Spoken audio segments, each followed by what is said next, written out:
Hello again, welcome back everyone. LiquorHound here with you, and thank you for joining me for my year-end best of video.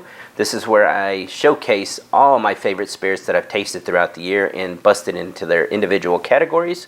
And as always, I do not show or present a lot of allocated, really hard to find or ultra expensive spirits. I don't do that. I do give my favorite, and then I usually will show one or two at least runner-ups or honorable mentions. And the reason I do that is because if you can't find the first one, hopefully you can find one of the others. Let's see. I may not show every bottle that I mention, and that's only because as I'm talking about, some categories are really busting with a lot of great whiskeys that I don't have room for them all. So I may just mention them, so that may be a benefit. If you actually listen to this whole video, you'll get to hear those little nuggets in there, okay? I don't have a Japanese whiskey category. It is what it is. Sometimes I don't hit enough in that category that, that I feel like it needs to be in there. And that's the one that didn't change for me. Japanese whiskey's going through a change themselves because they restructured their laws recently. And since they've done that, they're not allowed to source any Scotch whiskey and bring it into Japan and bottle it or barrel it and then call it Japanese whiskey. So now they're trying to distill, mature, and bottle their own whiskey, which is relatively really young right now. I think the oldest is about 5-6 years old. And so because of that, I could name, if you actually pressed me and you said, please pick one, I'd still go with the Akashi 5-year-old sherry. That one's $230. That's a problem for me for a 5-year-old whiskey. But if you like, let's say, I don't know, Macallan 18, something like that, man, that Akashi 5 is right there. I mean, I think it has more flavor, so I'd probably go that route. Nika from the Barrel, it's another good one for $65. Whether or not that one contains a little bit of Scotch, rumored, but who knows. Anyway, that's why I don't have that category. I did replace it with a World Brandy category, so there was a lot of really good ones there. I am dealing with a little bit of coming at the back end of the allergy, so I do have a little scratchy throat, so hopefully I can get through this without having to go through that. But anyway, here we go. We're going to start right up front.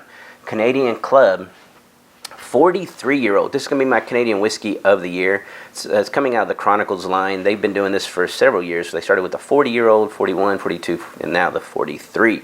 90 proof, corn whiskey, heavy glass bottom base, deep etch on the back of the crest.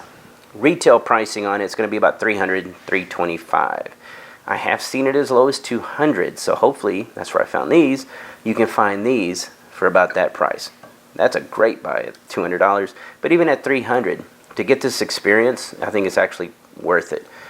You do not want to have that after some really bold whiskeys, so if you're going to drink that, drink it right up front, okay? It's almost fitting that I'm showing it first. If you can't find that one, hopefully you can find one of these Crown Royals. Crown Royal 18, good, $130. Nice profile, lots of oak, like that about it. Wasn't as good as Canadian Club, but it also is half the price at least. But if you can't find this one that I would look for is also still the Crown Royal, I think the 16-year-old rye that they did. Really, really good, and I still see it on shelves. So I'd probably go that route as well. All right. Irish whiskey of the year. This category, there's a lot of inexpensive Irish out there. But I was looking for that big experience, and this one gave it to me. The Midleton, very rare. The Dair Ghaelach. Now this one is the Knockrath Forest, number 2. Retail pricing about $300, $350, somewhere in there. It is very expensive, but it is very old.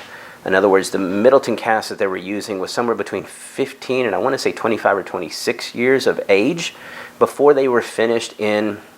For the first time ever, it's never been done before because they weren't able to responsibly harvest, or sustainably harvest the Irish oak.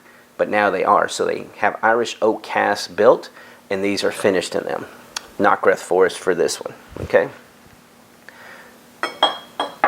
If you can't find that one, maybe you want to spend, this is still expensive, but the Glendarloch.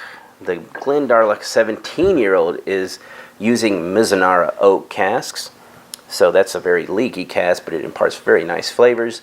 And this one retailed about $300. Beautiful bottle. Again, It's going to take up some space, but it makes a big presentation, big flavor, you know, for a single malt Irish whiskey at $300. Now, me personally, I'll be honest, if I had $300 to spend on that bottle, I would just go ahead and spend the money and get the Midleton, okay? Now, say we don't want to spend $300. Maybe we only spend $100. Then I'm going to go with an independent bottling of an Irish whiskey. This happens to be from Exclusive Malts, but there's a lot of them. There's a few of them out there that do this. Those source casks, and they're going to be coming from Midleton or Cooley. They're going to be cask strength most of the time, non-chill filter, no coloring added. These for $100, $125. Great buys. Great buys, okay? All right. Bourbon of the year. Yes, I work with these folks. Yes, I do my Saints Alley bourbons back there with these folks. But Ironroot Republic Distilling, with their Harbinger Tri-Barrel Winter Solstice, my bourbon of the year. Look at that. This is roughly about I think I'm going to say it's about a 3 to 4 year old bourbon.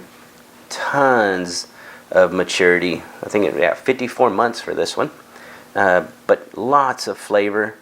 Black cherry, brandied cherries, raspberries, almost currant and clove and anise, and that's just an amazing bourbon. They do a winter and I guess a summer solstice, and the summer's a lot more fruitier, floral, almost lighter. I would not turn down either one of these, but the only thing that you might have an issue on this bottle is not the price, because the price is only about $65, is the availability. Now for this one, you have to get it at the distillery, but the bonus to buying Ironroot products, and you can go to their website for Ironroot and buy their bottles there, is that they'll actually hold them for you for a year. So if you have a planned trip coming to Texas, North Texas, or you have some buddies coming up here, yeah, they can pick up your bottle for you, all right, for up to a year. But this one deserves to be bourbon of the year. Beyond that, Elijah Craig Barrel Proof. It's about $70. A little harder to find. This happens to be C921. Really good batch once it opens up. It really needs to breathe. Next up, Buffalo Trace Kosher, the wheat recipe. This one was only about $50. Kind of hard to find. I saw some places selling it for $150, $200. That's not good. But for $50, the kosher wheat, and even the rye recipe was really good. Okay. One that's easier to find, and in my opinion, maybe even a smidge better in some cases, is going to be the Bullet Single Barrels at about $65. You'll see a lot of store picks, a lot of group picks doing these. About 104 proof, $65, hard, can't beat it. Okay, these are great. So hopefully you can find one of those bourbons. So Rye of the Year. Rye of the Year is going to go to the Barrel Seagrass Rye. Barrel Seagrass Rye is using Marsala casks, and I want to say apricot. It was apricot brandy casks. That's what makes the huge influence, not so much the Marsala. But I love this rye at about $80. I love how the apricot does not cover up the rye, but it starts out really soft in the glass with just a little hint of apricot, and the longer it sits and the longer it opens up, the more apricots start pouring on. By the time you're done, you're like, just like a bushel. So love that one for $80. If you can't find that one, Jack Barrel Proof Rye, harder to find, best thing Jack Daniels does. And these run about $75, somewhere in there, worth every penny. So if you ever stumble on these or see these on the shelves, pick that up. Now, beyond that, and it's getting even harder to find that, Pikesville. Still love Pikesville Rye. But again, demand's getting up there. I'm not seeing it as often, but I could have had Pikesville right there as another honorable mention. All right, so for the Scotch whiskey category, I busted it up into three: peated, non-peated, moderately peated. Non-peated, it's going to be the Cragganmore 20-year-old. This was the special release for 2020, but of course here in Texas we don't get this until 2021. But the Cragganmore 20-year-old, retail pricing about $175. This was phenomenal. I loved it. If you can't find this one, and I still see this one, so hopefully you can find it. If you can't find that one, hopefully you can find, I know you can find this one, Edredauer. Edredauer single cask, retail pricing For about a 10-year-old, about $100. I think the 11s maybe creep up about $20 or so. Look at the finish on these. These are ridiculous. These are wet barrels. These are heavily sherried whiskeys, cask strength, no coloring, no, nothing like that added. But man, if you like sherried whiskeys, you're going to love the Edward Hours nowadays. They're getting really, really good for $100. Let's see. Now, let's say you only want to spend $65 and you only want to go to Costco. Well, hopefully your Costco's will carry the Kirkland 24 that came out this year. It's not as good as the 23 or 22 in my opinion. I don't know, 22. Yeah, I don't think it's better than 22. But the 24 was very, very good, especially for $65 to get a 24-year-old age-dated Speyside single malt sherry whiskey is amazing. So this is really something to keep an eye out for if you see it on Costco shelves. Moderately peated whiskey of the year, Springbank. Springbank 12 cask strength. This year's Springbank 12 was, it almost hit me like the old great Springbank 12s, like the 50.3 from back in the day. That was phenomenal. This one's right up there with it. Really good buy for the Springbanks. Another one, if you can't find those, because those are a little bit harder to find, the regular 10. Once again, this year they've done a great job with the 10-year-old. The 2020s were very tropical. And matter of fact, they were almost, I'm not going to say too tropical, but it was covering up the distillery profile for me a little bit on the 2020s. The 2021 is back to more of that Springbank profile. Big, rich, deep flavor for only a 46% whiskey. Retail pricing about $65 here in Texas. Those two you can't go wrong with. I will be honest, the 2020, as tropical as it was, once it oxidized and it kind of got a little air into it for a few months, it really developed a Springbank profile. So it kind of did develop, it just took a little time. This one's kind of getting bolder and richer and denser. So I don't care if you're finding the 2019, 2020, 2021, they're all, the 10s are great. Okay, peated whiskey of the year. This one I struggled with because towards the end of the year we got these two, the Laphroaig 10 Sherry Oak, and we got the Laphroaig Pedro Jimenez Carchus. I really liked the Carchus when it first opened. The problem with it was it kind of roller coastered on me. So as it's oxidizing, it's going through these little good and bad phases. Because of that, I didn't include it. Okay, it actually had a phase where it kind of got a little burnt tire rubber going on with that one. So that's why it's not here. It kind of reminded me of Bowmore Devil's casks from back in the day. Those get a little rubbery at one point. Now, since that one was out, although I don't tell you not to buy that because I still really like it when it's fresh open and it kind of, again, it gets those peaks where it's really good.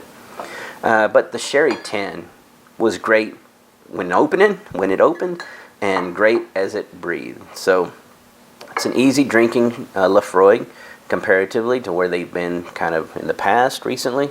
The sherry really helps balance out the smoke, so you get that sweet smoke salty thing going on with the Sherry Oak 10.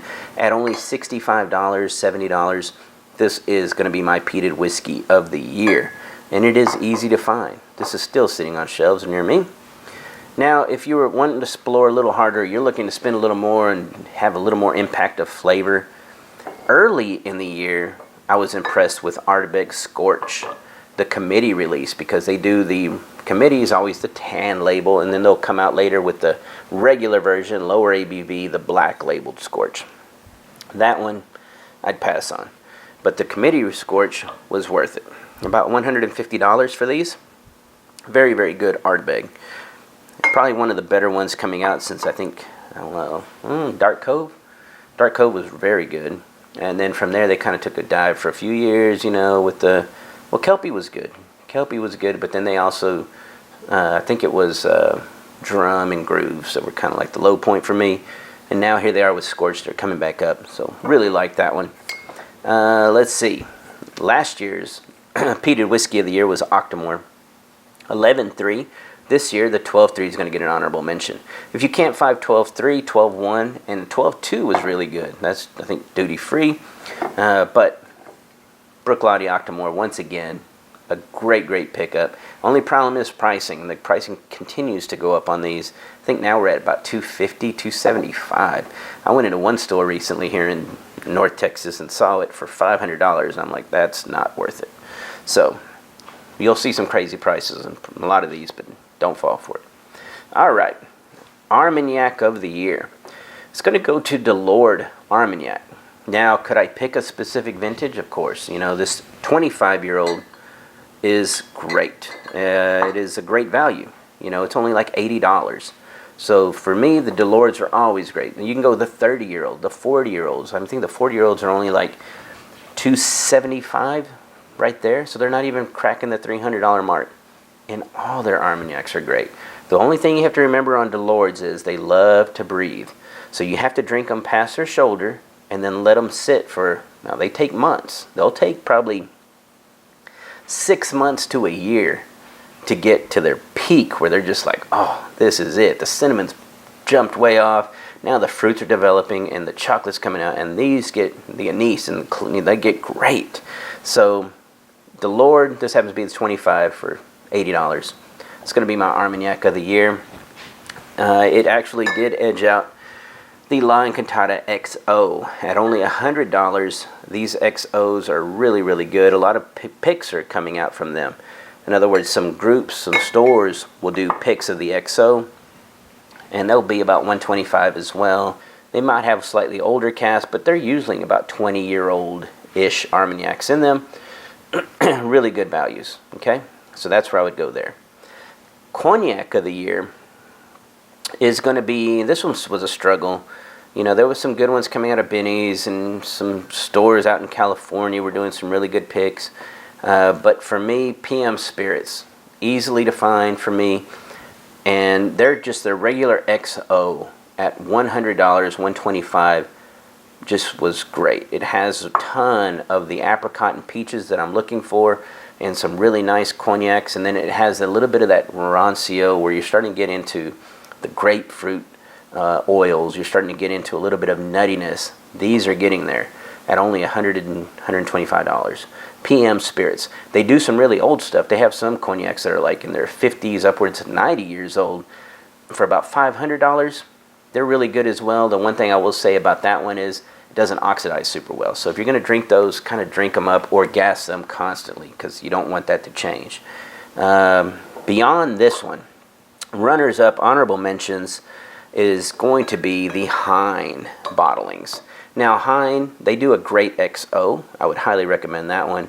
This happens to be a single cask Hein, about $150 for this one. But the whole line is really solid. So Hein, the cigar blend, oh, that one's a killer. Is going to be an honorable mention runner-up. As is this Frappen, the Fontpinot XO is really solid. $150. Now, the one thing you need to know about this one, and this kind of was really odd to me, is that this one, at 41% ABV, needs a little water. Yeah, when I first open it, the cinnamon pops a little bit, so I need to add just a little couple drops of water to it, let it breathe, then it really starts to develop. And I think the reason for that is because this is a dry cellared, matured cognac. They don't use wet cellars. Those damp cellars kind of accelerate cognacs, and they add a bigger, bolder flavor to it a lot sooner than dry cellars.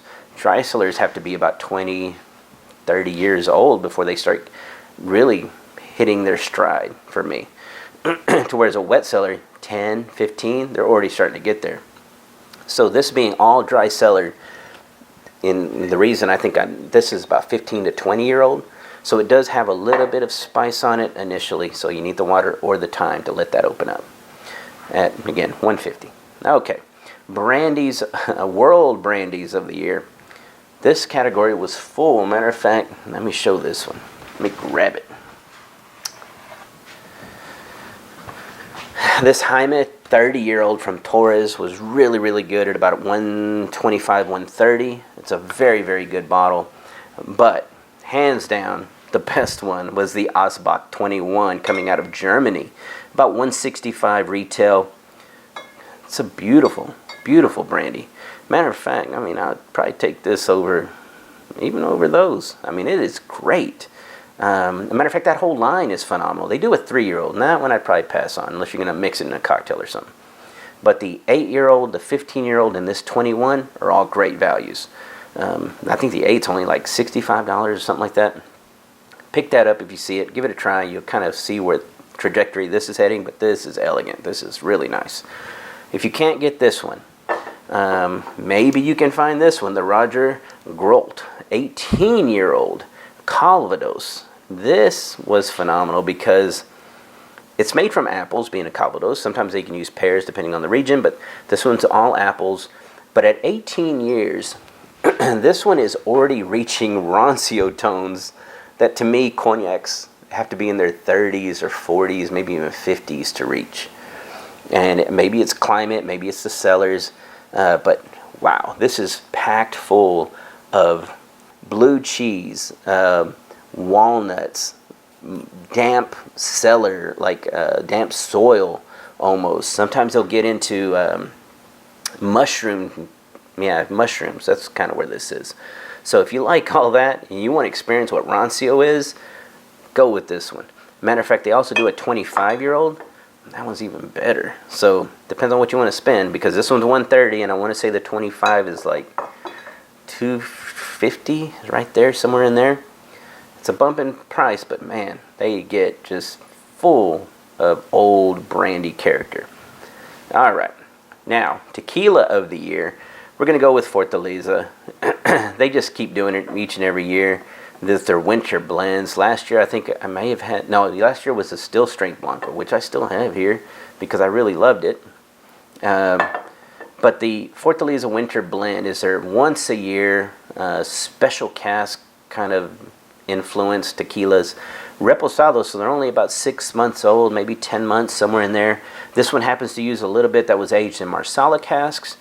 And it is just amazing tequila. It's Tahona crush, so it's old school methods of production. They don't use any additives, no added agave sweeteners in the barrels, nothing like that. This is just pure tequila at about $100 to $150, depending on the store, is what you'll find this one. But again, if you can't find that one, or you don't want to spend that much money, just go with the regular Fortaleza line. Starts out about $40, $50, and then, you know, the Añejo and the Reposado are all great. But one that I really want to show, the G4 line. And I've talked about this one before. This happens to be the Extra Añejo 5-year-old right there on the little neck tag. But this one retailed, the 5-year-old's about $165. But just like Fortaleza, they kind of, you know, do the whole additive-free, basically organic tequila, even though they're not certified. But they do all traditional methods with a little twist, innovative twist, because Felipe is just a mastermind over there, and he does steam ovens from the top and the bottom, and he does 50% harvested rainwater with natural spring water into the distillations, and copper pot still distilled twice, and natural fermentations for 5 days. All that greatness goes into G4. So if you can't find the Fortaleza and you want to, this may be a little easier to find, to be honest. G4, pure, unadulterated tequila, great flavor. Okay, let's see. A Mezcal of the year. Now this category, I kind of have one in front that's not technically a Mezcal, it's actually a Raicilla. But Raicilla is just basically almost like a Mezcal made in Jalisco. So, for me, this is my favorite, and it is the Bonete Costa.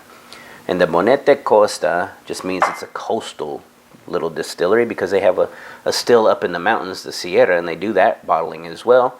But to me, $65 for the Costa is where it's at. It's buttery, it's full of fresh cooked agave flavors, like almost like Mediterranean olives coming through. The brine from the sea comes through. It also uses a wooden still, and what I mean by that is they do have the copper pot on the bottom, and it's actually partially underground, and underneath that they'll dig the fire pit to heat it up. And then they use basically the sacred oyamel tree as the column. So they have this tree trunk split in half, and they'll put it in there, and they'll kind of mud it up there, and that's what's going to keep basically the vapors of the alcohol rising up. And at the very top, they'll have a little copper pan with a little point, cold water up on top, and that's what's going to make it condense, drip onto a little Agave Spirits, which is going to drip it into the collection container.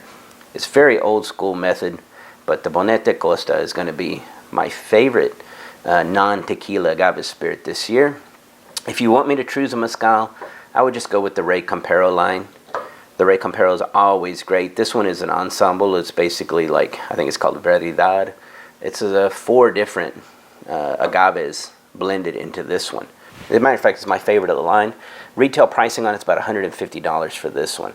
But if you don't want to spend $150 and you're looking for mezcal, the whole line's great. You can go with the Tobala at $100, maybe $125, and then you can go with the Espadin, which is only like $60.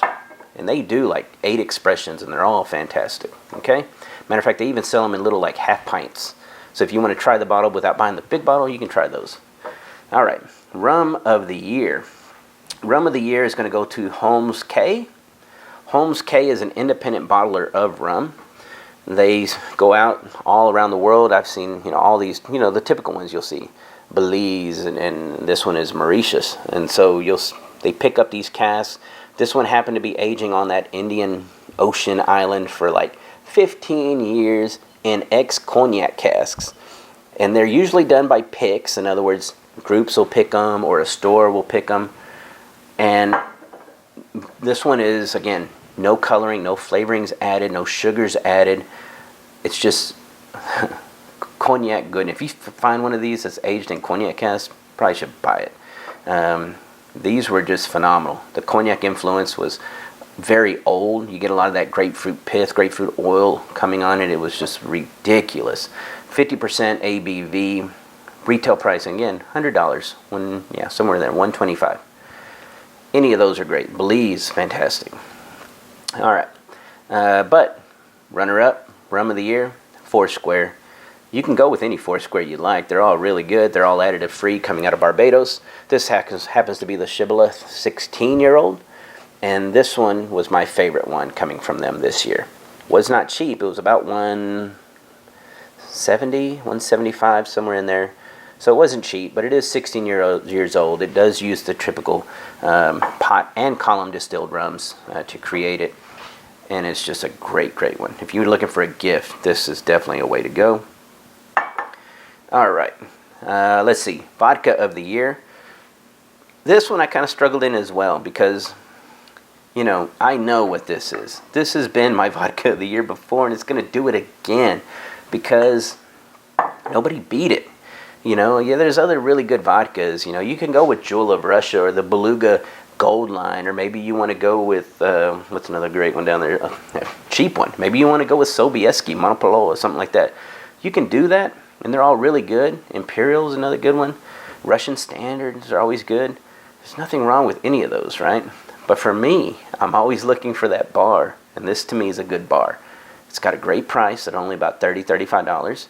It's got great quality. It's creamy. It's got the light malt, like vanilla and light grain characteristic, but it's clean as well. So I love this one. You don't get any of that rubbing alcohol that you might find on some of the others or lesser brands.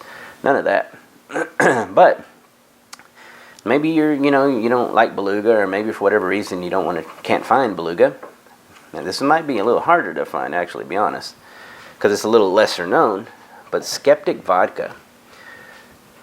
They do a vodka and a gin that the gin uses this vodka base, but wow, they're using a cold vacuum still, so that means they're able to distill at cooler temperatures, and because of that, you're not cooking out, a lot of flavor basically.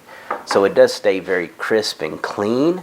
It is viscous, so you do get a good amount of oils coming out of the grain that they're using, but just so clean. And retail pricing on that one, I want to say, is about $40, $35, somewhere in there. I'll put it in the description. But Skeptic vodka is going to be my honorable mention there.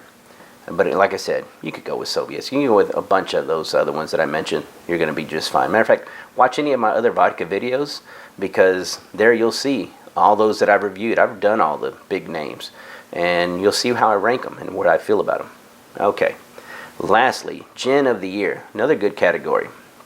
And I'm going to show my runner-up first. Hatch Gin. Hatch Gin, very small producer, very craft gin. Actually uses honey as the distillate base.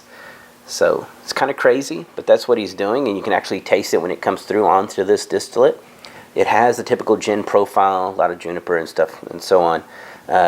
But the honey taste does come through just a little bit, and it adds a viscosity that is amazing for the price point, $35. But this Jaisalmer from India, craft gin, it's just really, really good. It's about $40. They do use some unique ingredients, a couple of unique ones. I think one was the Darjeeling tea, but it doesn't make it feel out of balance. It doesn't take away from what you're expecting in a typical gin profile. This one's great because I think you could definitely sip this nice and neat and enjoy it and get those unique little flavors when you focus on them. But you could also just treat it like if you're looking for a traditional London dry, this is going to probably fit that bill as well. I hope you enjoyed the video. Keep leaving all those great comments. Of course, my patrons are going to get this video 2 weeks before my YouTube channel. So hopefully you can join us over at patreon.com/LiquorHound, where you get all my videos throughout the year 2 weeks early, so you get a head start on finding all these bottles. But of course, I thank each and every one of my viewers, regardless of where you're joining me, YouTube or Patreon. Keep leaving all those great comments, and I'll get to them just as soon as I can. Everyone have a great day, and cheers.